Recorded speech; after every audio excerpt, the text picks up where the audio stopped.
Assalamu alaikum wa rahmatullahi wa barakatuh.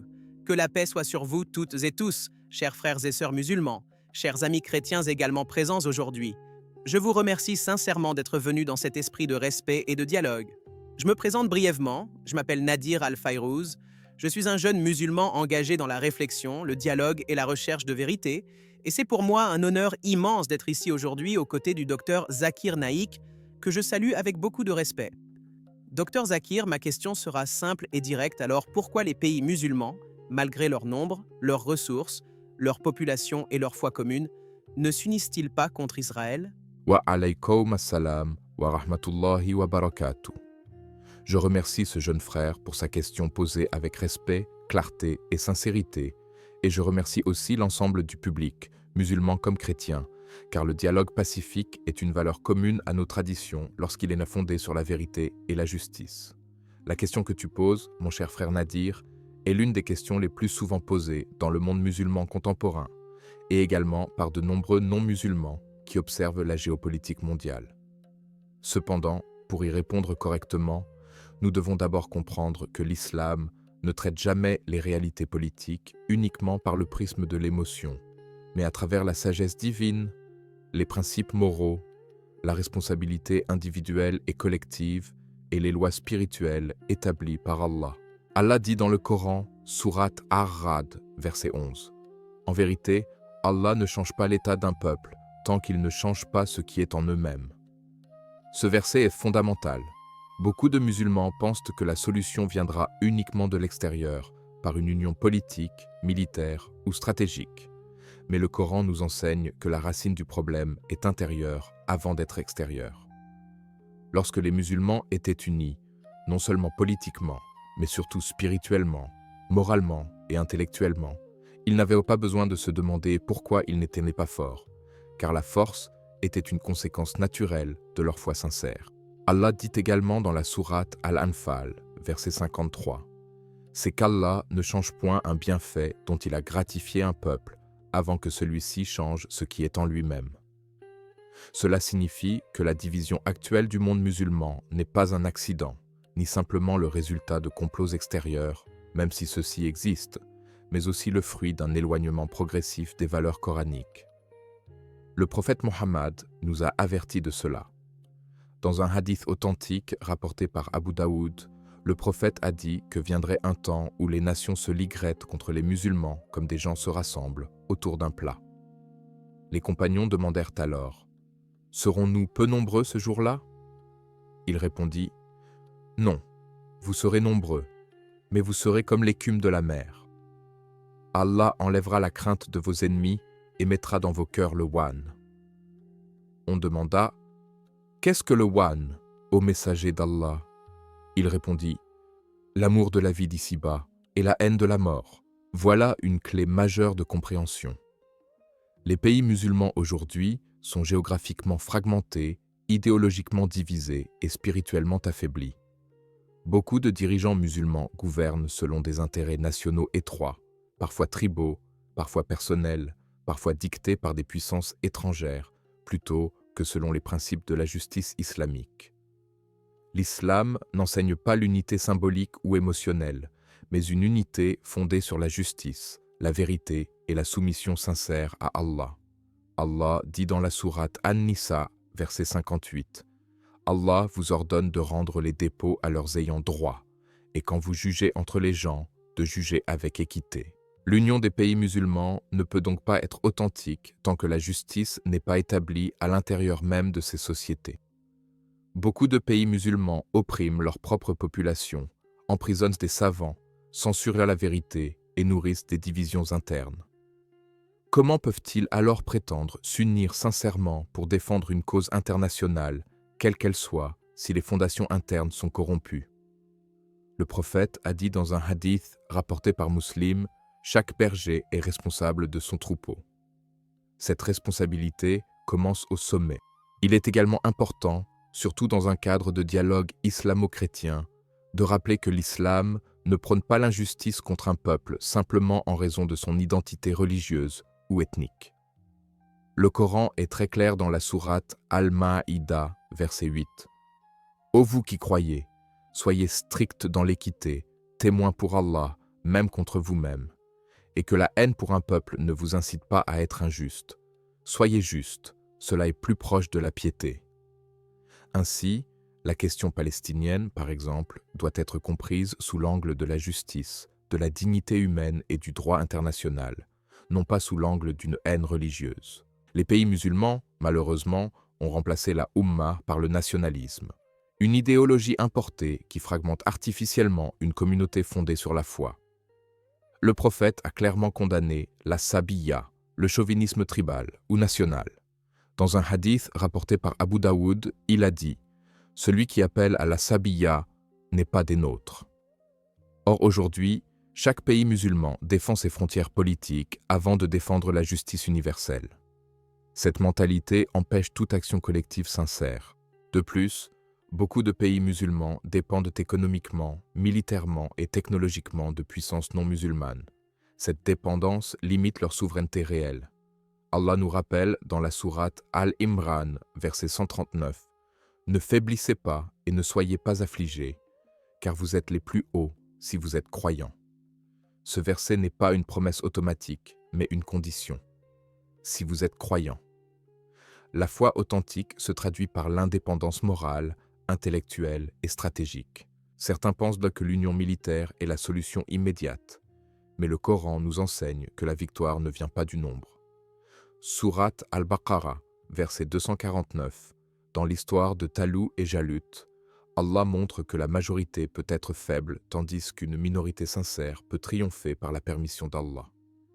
La véritable question n'est donc pas pourquoi les pays musulmans ne s'unissent pas contre Israël, mais pourquoi la Ummah s'est éloignée des conditions qui rendent l'unité possible et bénéfique. Il faut également reconnaître que parmi les musulmans eux-mêmes, il existe une profonde confusion entre l'islam en tant que foi et les actions des États musulmans. Un État musulman ne représente pas nécessairement l'islam. L'islam est défini par le Coran et la Sunna, pas par les décisions géopolitiques de gouvernements souvent influencés par des intérêts étrangers. C'est pourquoi il est injuste, tant pour les musulmans que pour les non-musulmans, de juger l'islam à travers le prisme des États. Dans la tradition prophétique, la réforme commence toujours par l'individu. Le prophète a commencé seul, puis avec quelques compagnons, puis une communauté, puis une civilisation. Allah dit dans la sourate Al-Hashr, verset 10, que les croyants prient pour ceux qui les ont précédés et demandent à Allah de ne pas mettre dans leur cœur de rancœur. Cela montre que l'unité est d'abord une purification du cœur. Pour nos frères chrétiens présents ici, je tiens à préciser que l'islam reconnaît Jésus, Issa, comme un grand prophète et appelle au dialogue sur des bases communes. Sourate Al-Imran, verset 64. Ô gens du livre, venez à une parole commune entre nous et vous. La justice pour le peuple palestinien, par exemple, n'est pas une cause exclusivement musulmane, mais une cause humaine, et de nombreux chrétiens à travers le monde la soutiennent également au nom de la conscience morale. En conclusion, les pays musulmans ne s'unissent pas contre Israël, non pas parce que l'islam est déficient, mais parce que les musulmans ont négligé les principes fondamentaux de leur foi. La justice, l'unité sincère, la responsabilité morale, la réforme intérieure et la confiance en Allah plutôt qu'en les calculs mondains. Lorsque la Ummah reviendra sincèrement au Coran et à la Sunna, Allah ouvrira des portes que nul ne pourra fermer. Comme Allah le dit dans la sourate Muhammad, verset 7. « Ô vous qui croyez, si vous secourez Allah, il vous secourra et raffermira vos pas. » Avant de conclure cette première partie, j'invite chacun d'entre vous, musulmans comme non-musulmans, à réfléchir profondément, à chercher la vérité avec sincérité et à soutenir les causes justes avec sagesse. Si vous trouvez cette réflexion bénéfique, je vous invite à vous abonner, à aimer, à partager largement autour de vous et à commenter avec foi et conviction. Allah Akbar. Qu'Allah nous guide tous vers la vérité et la justice. Le cœur du problème réside aussi dans une mauvaise compréhension de ce que signifie réellement la force en islam, car beaucoup de musulmans, influencés par le discours médiatique mondial, pensent que la force se limite à l'armement, à l'économie ou à l'allié le plus puissant, alors que le Coran replace toujours la notion de puissance dans un cadre plus large, spirituel et moral avant d'être matériel.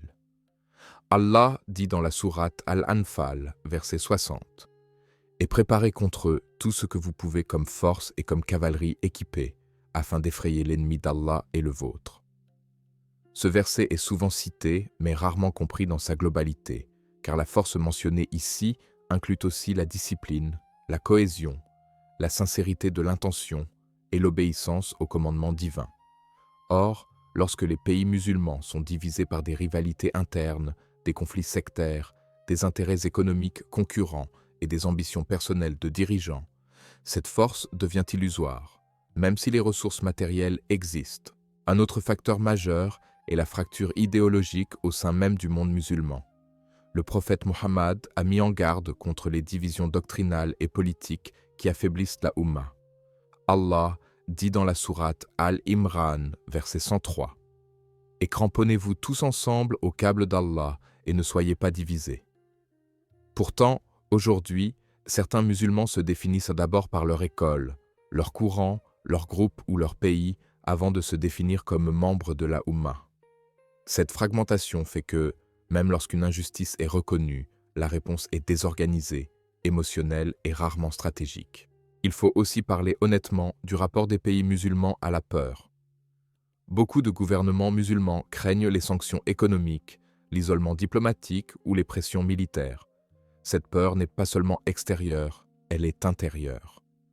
Allah dit dans la sourate At-Tawbah, verset 13, « Les craindriez-vous, alors qu'Allah est plus digne que vous, le craignez si vous êtes croyants. » Lorsqu'un peuple craint davantage les hommes que son Créateur, il perd naturellement sa capacité à agir avec dignité.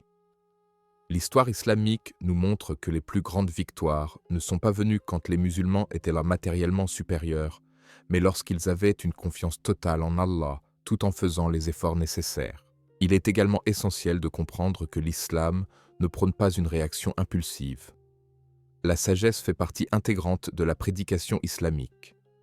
Allah dit dans la sourate An-Nahl, verset 125, « Appelle au sentier de ton Seigneur avec sagesse et bonne exhortation. » De la même manière, les relations internationales ne peuvent pas être guidées uniquement par la colère, aussi légitime soit-elle face à l'injustice.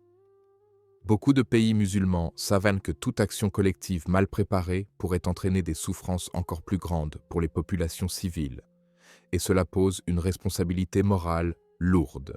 Un autre point souvent négligé est le rôle de la désinformation et de la manipulation médiatique.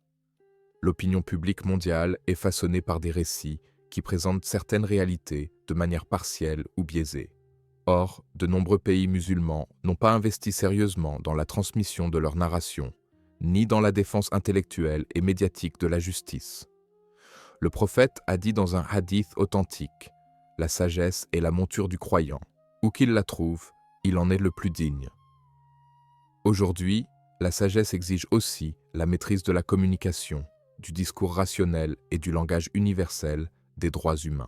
Du point de vue coranique, il faut rappeler que l'alliance et l'union ne se décrètent pas simplement par des discours. Allah dit dans la sourate Al-Hujurat, verset 10, « Les croyants ne sont que des frères. Établissez donc la paix entre vos frères. » Or, comment appeler à une union contre une injustice extérieure lorsque les injustices internes entre musulmans persistent, que ce soit en Palestine, en Syrie, au Yémen, en Libye ou ailleurs? Cette incohérence affaiblit la crédibilité morale du monde musulman sur la scène internationale. Pour nos amis chrétiens qui écoutent attentivement, il est important de souligner que l'islam reconnaît le principe de coexistence et de pacte. Le prophète a vécu à Médine avec des juifs et des chrétiens sous des accords clairs.